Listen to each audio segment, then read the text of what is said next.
Ikinagawa ng gusto ng Department of Education o DepEd Region 2 ang pag-angat ng standing ng Cagayan Valley sa katatapos na National Schools Press Conference o NSPC ngayong taon na ginanap sa Ormoc City.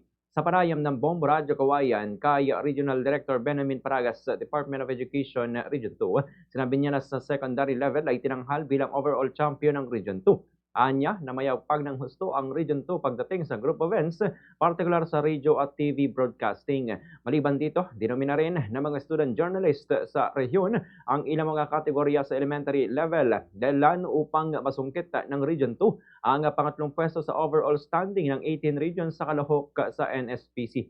Ayon kay Dr. Paragas, pagkatapos ng Regional Schools Press Conference ay tinutukan nila ng husto ng training ng mga student journalist.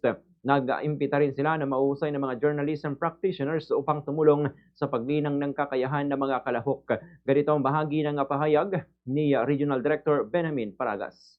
So,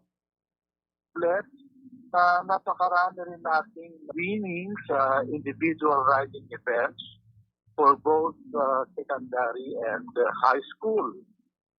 Sa group event, particularly sa radio and TV broadcasting, dito tayo talagang tumataw ng husto, no?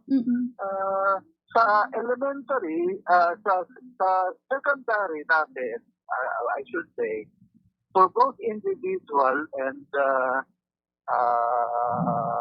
group event, tayo ang nanguna, tayo ang best performing region